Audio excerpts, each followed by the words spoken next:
Damos entonces inicio a nuestro programa Mujeres conforme al corazón de Dios. Vamos a comenzar una serie de estudio hoy, el estudio acerca de establecer límites en las relaciones. Hoy particularmente vamos a hablar acerca del caos de las relaciones. Vamos a describir un poco cómo es lo caótico de algunas relaciones y por qué es tan necesario este tema de los límites. A menudo escuchamos hablar de establecer límites en las relaciones como si se tratara de una respuesta poco piadosa ante las demandas de los demás, como si se tratara de una opción solo para incrédulos, porque supuestamente poner límites al otro pues no es una actitud cristiana. Y algunos citan versículos como poner la otra mejilla, llevar los unos las cargas de los otros, todos ellos verdaderos y necesarios, pero en ningún caso nos llevan a vivir sin límites en nuestras relaciones. Es necesario que tracemos bien las escrituras para no ser arrastradas por la manipulación de otros y descuidar así nuestras responsabilidades delante del Señor. Todos somos doctrina y respondemos de acuerdo con lo que creemos de Dios y sus demandas para nosotros.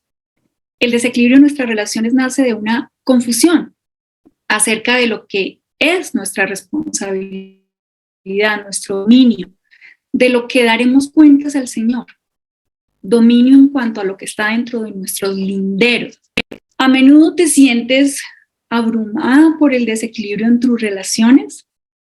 Con frecuencia te encuentras haciendo cosas que no querías a causa de otros. Tratas de vivir por otros y terminas abandonando tus propias responsabilidades. ¿Tus amigas te buscan solo cuando están en crisis?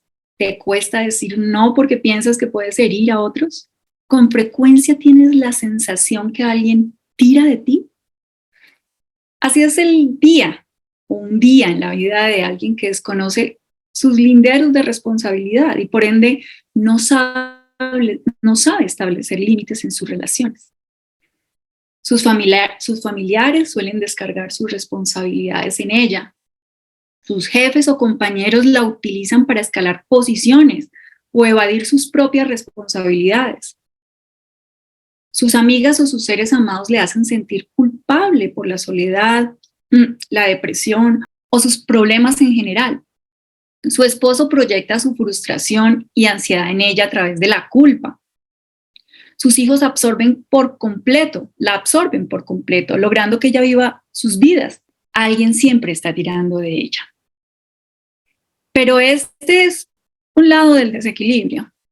Del otro lado encontramos a alguien que se relaciona desde la manipulación, desde la victimización, desde el egoísmo, el abuso o la idolatría por sí mismo. Este lado del desequilibrio en las relaciones también tiene un problema de límites. Pretende descargar sus propias responsabilidades, emociones, frustraciones en los otros. De un lado están las personas sensibles y empáticas, que desconocen hasta dónde van sus responsabilidades delante del Señor. Del otro lado, en cambio, encontramos variedad de personas que van desde los que no reconocen y asumen su responsabilidad sobre sus emociones, con baja o nula empatía, autocompasivos, intolerantes a la frustración, y otros en extremo van hasta la egolatría, el desmedido amor por sí mismo, una autopercepción de grandeza que en última los llevan a relacionarse con otros desde la crueldad. La empatía está en un lado del desequilibrio y en el otro, es decir, del lado cruel, brilla por su ausencia. No experimenta ningún tipo de empatía por el otro. La empatía, para que estemos de acuerdo, porque vamos a mencionar mucho este término, ya veremos por qué, es ponerse o sentirse en el puesto del otro, entender y saber lo que esta persona siente, o incluso en lo que pueda estar pensando, porque me conecto desde mis propias flaquezas y debilidades. La empatía nos lleva a regular nuestras relaciones desde el comprender al otro, es estar en los zapatos del otro. Pero, ¿es la empatía un deber cristiano? Veamos claramente que la Biblia nos lo enseña. Romanos 12:15. Gozaos con los que se gozan, llorad con los que lloran. Veamos este otro donde el Señor mismo la ejemplificó. Mateo 9:36. Y viendo las multitudes, tuvo compasión de ellas, porque estaban angustiadas y abatidas como ovejas que no tienen pastor. Y lo hace ahora mismo desde los cielos. Hebreos 4:15. Porque no tenemos un sumo sacerdote que no pueda compadecerse de nuestras debilidades, sino uno que fue tentado en todo según nuestra semejanza, pero sin pecado. El punto, hermanas, en cuanto a establecer límites, es que la empatía no es un llamado a ser negligentes, abandonando nuestras responsabilidades, ni tampoco es un llamado a no estorbar el pecado del otro, ni participar de sus malas obras. Veamos este versículo, 2 Juan 1:10. Si alguno viene a vosotros y no trae esta doctrina, no lo recibáis en casa, ni le digáis bienvenido, porque el que le dice bienvenido participa en sus malas obras. El apóstol Juan estaba hablando acerca de los falsos maestros, pero el punto que quiero que veamos es que debemos ser vigilantes, porque aún un bienvenido, que es una respuesta amable, nos puede hacer partícipes de las malas obras del otro. Y alguien ante una situación como la que plantea el apóstol Juan, si no conoce sus límites y responsabilidades delante del Señor, podría simplemente espiritualizar las cosas desde un lado empático y decir, pero esta gente no tiene dónde dormir, pasará frío y hambre. La hospitalidad es un deber cristiano. No usar bien la palabra de Dios, la palabra que se nos ha sido dada, no solo nos hace negligentes, sino que puede llevarnos a pecados escandalosos. Lo cierto es que vemos con frecuencia en el mundo cristiano relaciones desequilibradas. Con frecuencia pienso, no sé si ustedes, pero esta que se ve toda buena gente, sensible y empática, ¿cómo fue a terminar casada con una persona tan manipuladora y cruel? O en otros casos, ¿por qué será que aquella chica que es tan especial y amable con todos siempre se rodea de amigas que solo la utilizan? ¿O por qué aquella mujer que cuida de sus padres con tanto amor para ellos parece que nunca es suficiente y siempre se quejan de ella? A veces nos dan deseos como de inventarnos una manera de juntar empáticos entre sí y los egoístas y manipuladores que se entiendan entre ellos, ¿verdad?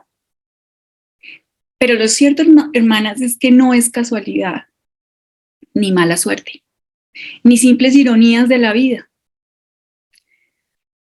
Estas personas se buscan entre sí y lo que en realidad hay en el fondo de ambos lados del desequilibrio es una falta de límites.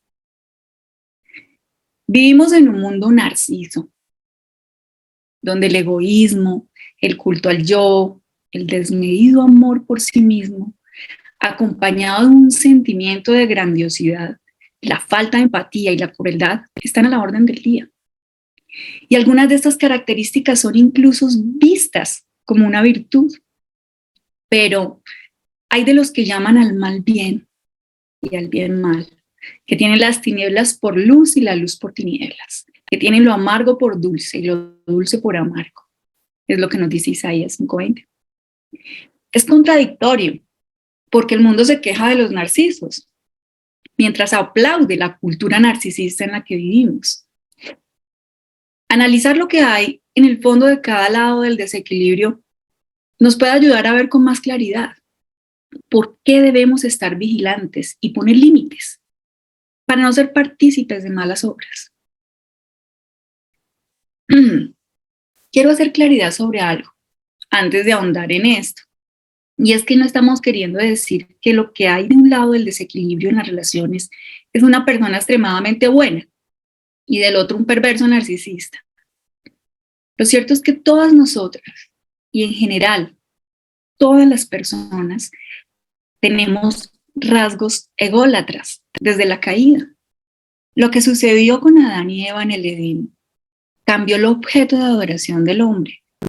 Pasó de adorar a su Dios, a su amo y creador, para adorarse a sí mismo Y con Adán caímos todos como raza humana.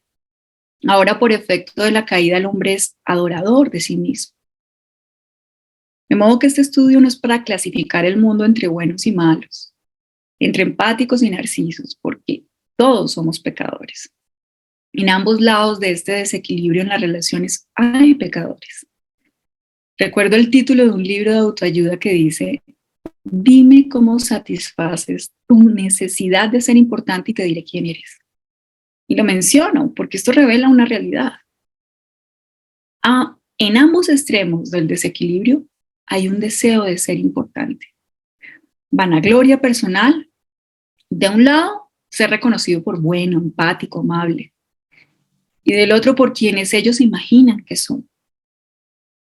De un lado del desequilibrio en las relaciones encontramos personas empáticas, amables y sensibles, pero también que buscan un sentido de importancia y reconocimiento por ser buenos y por parecer en medio del caos como un salvador, que no es lo mismo que apuntar a un salvador.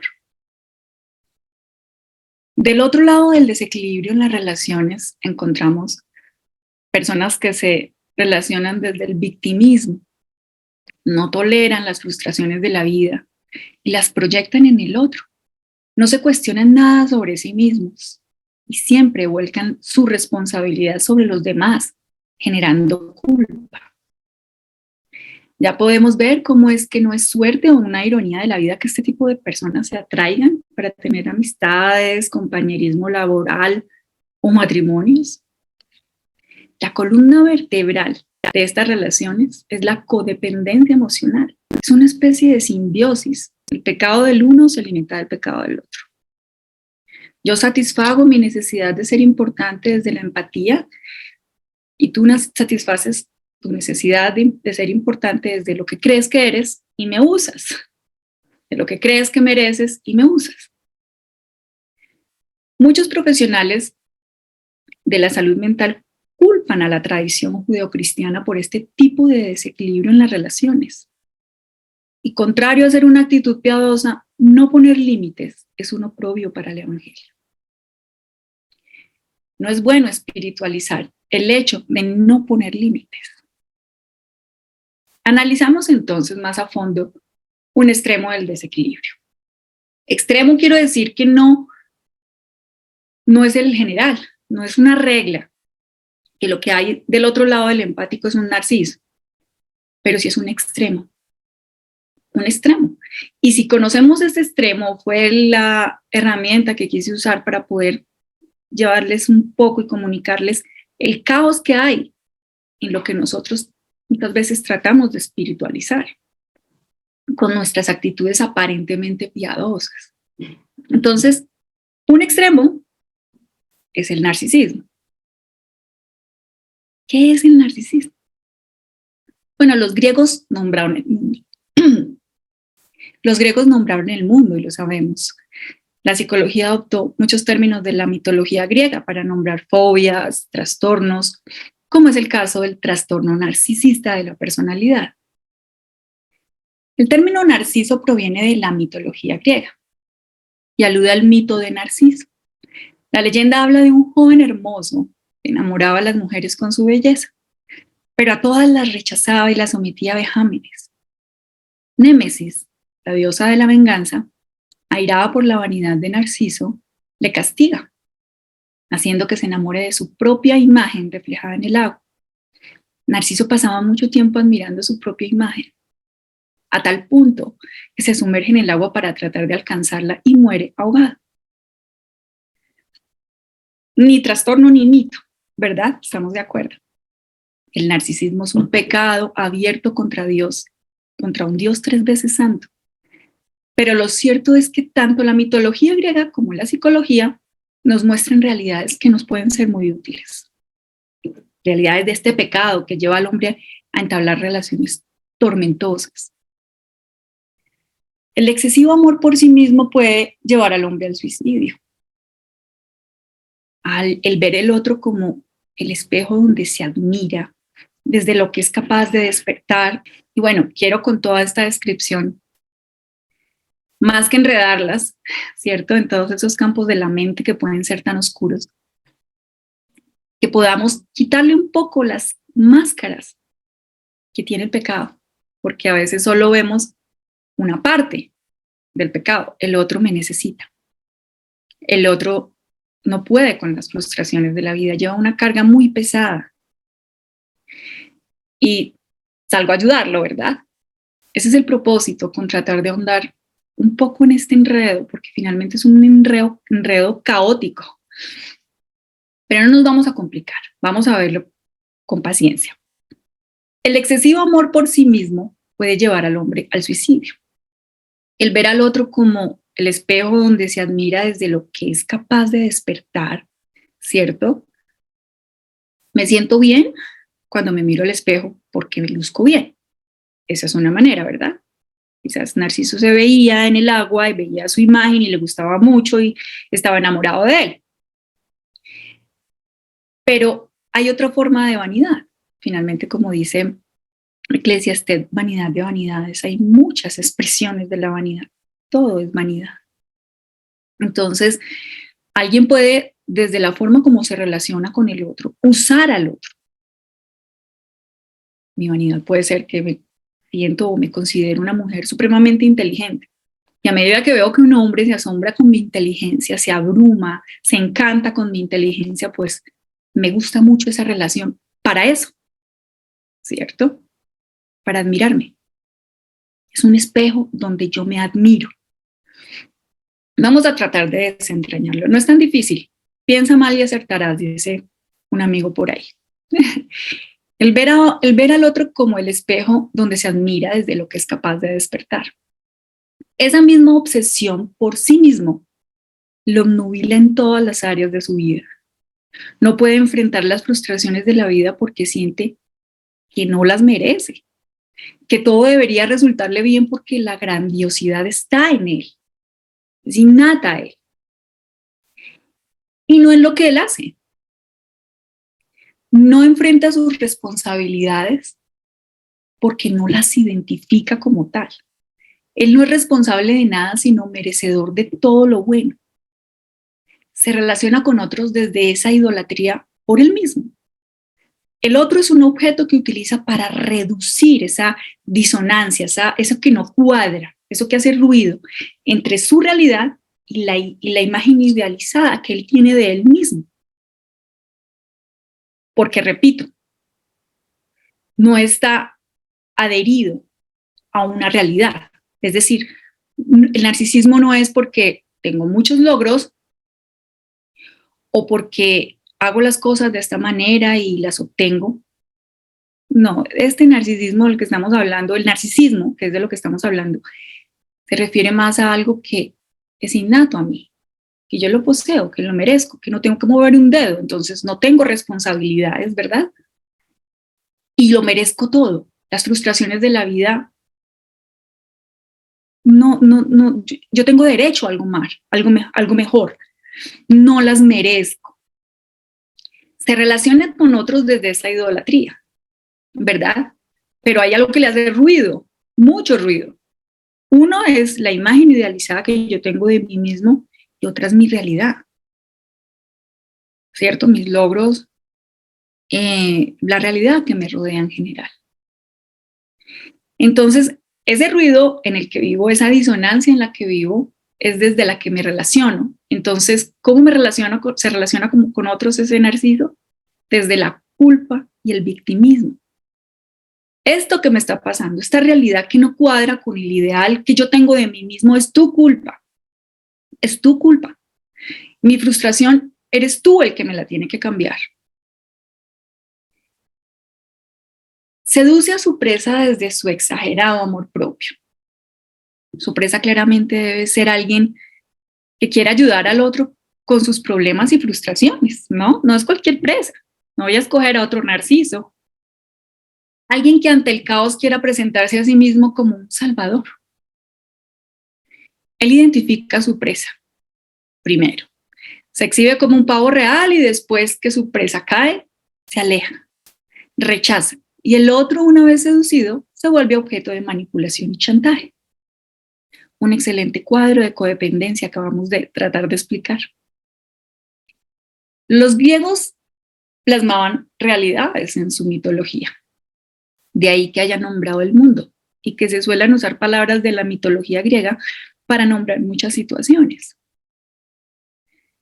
La forma en que Narciso trata a sus enamoradas y los vejámenes a los que las sometía en la leyenda es realmente el peor de sus defectos y lo que termina por causarle la muerte.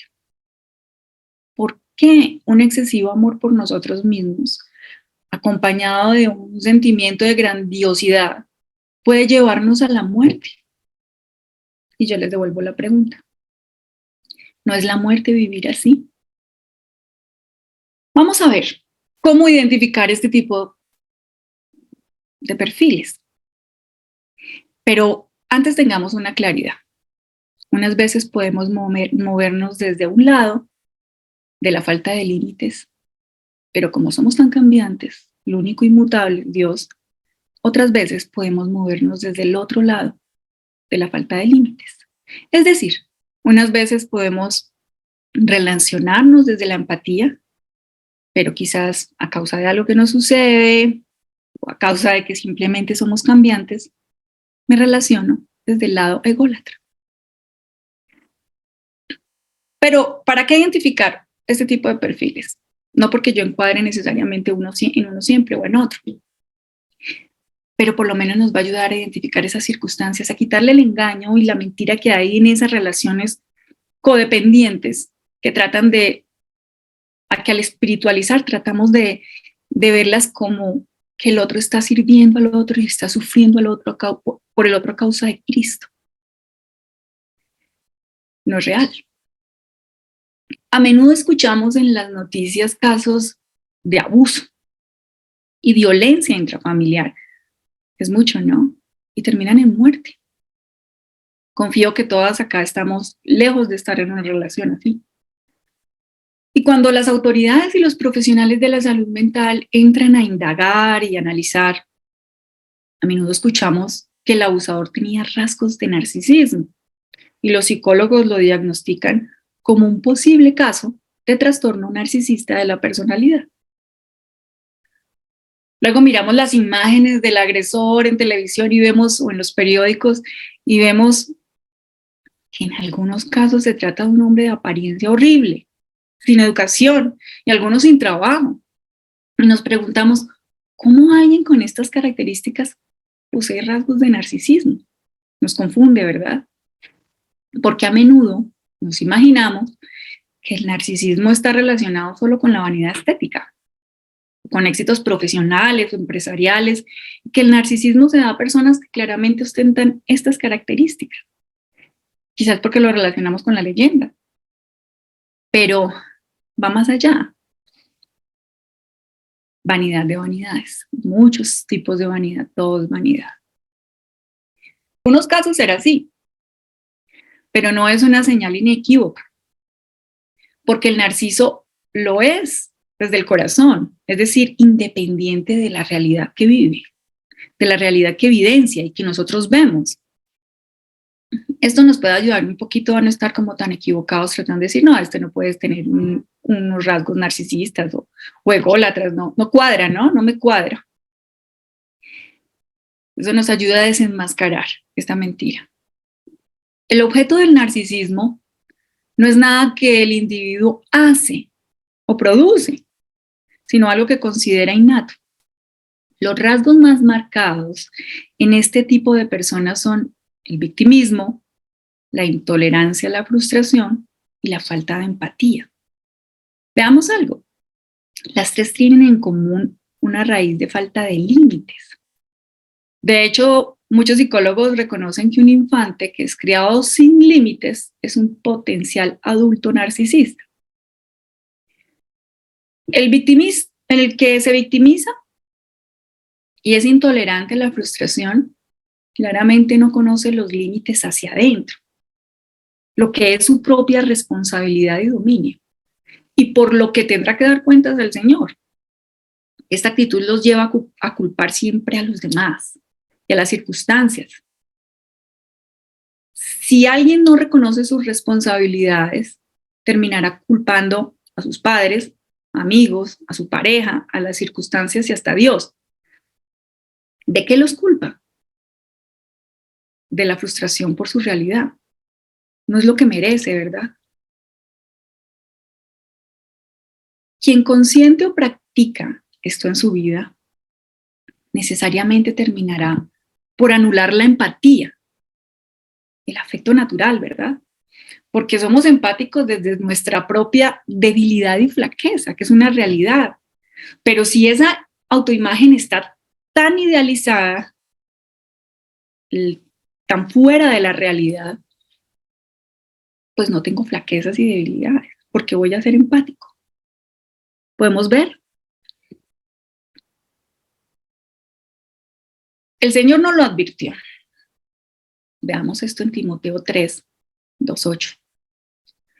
Porque habrá hombres amadores de sí mismos, avaros, vanagloriosos, soberbios, blasfemos, desobedientes a los padres, ingratos, impíos, sin afecto natural, implacables, calumniadores, intemperantes, crueles, aborrecedores de lo bueno, traidores, impetuosos, infatuados, amadores de los deleites más que de Dios, que tendrán apariencia de piedad, pero negarán la eficacia de ella. A estos evita. A estos evita. Ese es el consejo, la advertencia que la palabra nos da, poner límites. Ahora analizamos el otro lado del desequilibrio, el hiperempático. La hiperempatía es un exceso de empatía que crece y se desarrolla en un ambiente de desequilibrio en las relaciones a causa de un marcado problema de límites. Es decir, que quizás puedo comenzar siendo empático, pero cuando construyo mis relaciones desequilibradas desde la empatía, termino por fomentar la hiperempatía en mi vida. Y un desequilibrio me lleva al otro y al otro y al otro. Desconozco mis límites hacia afuera. Ese es el problema del hiperempático. ¿Hasta dónde puedo ayudar al otro? ¿Cuáles son las cargas del otro que yo puedo ayudarle a llevar? ¿Cuál es mi responsabilidad con el otro delante del Señor? A tal punto que desconociendo esto termino viviendo en terreno ajeno, asumiendo las responsabilidades y frustraciones del otro, desarrollando una hiperempatía porque tengo que conectar con el otro a unos niveles fuera de todo límite, hasta el punto que termino viviendo la vida del otro y descuidando la mía propia. Veamos síntomas de esto. Algunas dirán, soy hiperempática. Un rasgo de muy marcado es decir sí a lo malo y no a lo bueno. Terminas diciendo sí a las responsabilidades de otros y no a las tuyas propias. El tiempo no alcanza para tus propios deberes. Siempre tienes la sensación que alguien tira de ti. Te sientes culpable de experimentar felicidad y gozo ante la frustración del otro. Y ojo, porque este es el combustible del narciso, del que se comunica desde el narcisismo. Con frecuencia te rodeas de otros que aparecen cuando estás de viaje o en medio de una celebración que ellos conocen, quizás tu cumpleaños, para dejarte saber su frustración y descargarla sobre tus hombros a modo de culpa. El círculo de amigas que has construido te busca solo cuando están en crisis, pero generalmente no están abiertas a escucharte. Te sientes abrumada, pero siempre aparece esa voz en off que tú misma has cultivado con mala teología, que te recuerda que la Biblia nos enseña la importancia de ayudar a los demás. Démonos cuenta de algo. Ambos lados del desequilibrio tienen un problema de límites. Del lado hiperempático se desconocen los límites hacia afuera. ¿Cuál es mi responsabilidad con el otro delante de Dios? Y del otro, del lado narcisista, se desconocen los límites hacia adentro, lo que es mi dominio, mi responsabilidad delante de Dios. Pero lo que hacen que estés en un lado o en otro, es cómo satisfaces tu necesidad de ser importante. O desde el construir una reputación de bondad y servicio al otro, o desde lo que consideras innato y que mereces sin ningún esfuerzo. Quiero aclarar que no es que el servicio y la bondad sean malos, claramente no. Pero recordemos que lo que define el corazón perverso del hombre, una de nuestras doctrinas radicales, no es el acto externo en sí, sino el espíritu de ese acto. Si esa buena obra en lo externo es para la gloria de Dios o por vanagloria. Aún quien practica obras de caridad, quien en lo externo, en lo exterior, si no podemos ver el corazón de quien las practica, pero lo que se ve es que es algo bueno, es que es una buena obra, nadie diría que mal hace, ¿no? Pero si lo hace por reconocimiento y vanagloria, está pecando abiertamente contra Dios. Si busco glorificar a Dios con mis relaciones, debo conocer cuáles son mis responsabilidades con el otro delante de Dios. ¿Cuáles son las cargas del otro que puedo ayudarle a llevar? Necesariamente tendré que aprender a establecer límites, aunque en algunos casos, y solo en apariencia, estos límites no tengan o no sugieran piedad. Si mis relaciones son para la gloria de Dios, entonces Él es mi audiencia principal, aunque deba cargar con el oprobio por un tiempo. Sí, con el oprobio de poner límites. Recordemos que la verdad es verdadera, aunque nadie la crea. Y ella nos hace libres para poner límites y vivir vidas que glorifiquen a nuestro Dios. Los límites dan paso a las consecuencias que Dios permite en la vida de otros.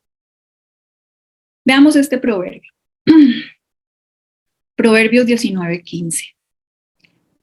La pereza hace caer en profundo sueño y el alma negligente padecerá hambre. Esto nos muestra un principio, ¿cierto? El hambre, la consecuencia que viene por la pereza. Debería hacer trabajar al perezoso, ¿verdad? Tengo hambre, tengo que trabajar. Pero si yo me atravieso espiritualizando la situación por lo que parece, alguien me necesita, yo con mi espíritu salvador salgo con mi capa de Superman y le doy de comer. ¿Dónde quedan las consecuencias? Recordemos que Dios usa las consecuencias para limitar la maldad. ¿Para limitarla? ¿Acaso Dios pone límites? Génesis 2:16. Y con esto vamos hacia el final. Y mandó Jehová Dios al hombre, diciendo: de todo árbol del huerto podrás comer, mas del árbol de la ciencia del bien y del mal no comerás, porque el día que de él comieres, ciertamente morirás. No comerás. Aquí estaba todo un huerto lleno de árboles y puso un límite. De este no comerás, porque del día que comieres, ciertamente morirás. Él no los mandó al huerto que comieran de todos sin ningún límite. Había un límite. Y este que me parece el más impresionante de todos. Éxodo 19:12. 19:10 al 12 y después el versículo 21. Yo se los voy a leer, no lo busquen. Este pasaje que les voy a leer sucede justo después que Dios les entrega las tablas de la ley. Y Jehová dijo a Moisés: ve al pueblo y santifícalos hoy y mañana, y laven sus vestidos, y estén preparados para el día tercero, porque el tercer día Jehová descenderá a ojos de todo el pueblo sobre el monte Sinaí.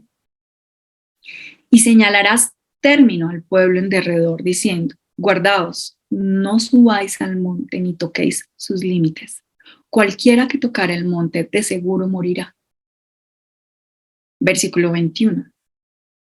Y Jehová dijo a Moisés, desciende, ordena al pueblo que no traspase los límites para ver a Jehová, porque caerá multitud de ellos.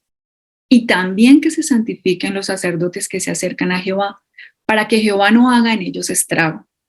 Moisés dijo a Jehová, el pueblo no podrá subir el monte Sinaí, porque tú nos has mandado diciendo, señala límites al monte y santifícalo. Límites por todos los lados. La presencia misma de Jehová estaba descendiendo al monte de Sinaí. El hombre había sido excluido de la presencia de Dios desde el huerto del Edén, desde la desobediencia del hombre ante los límites de Dios.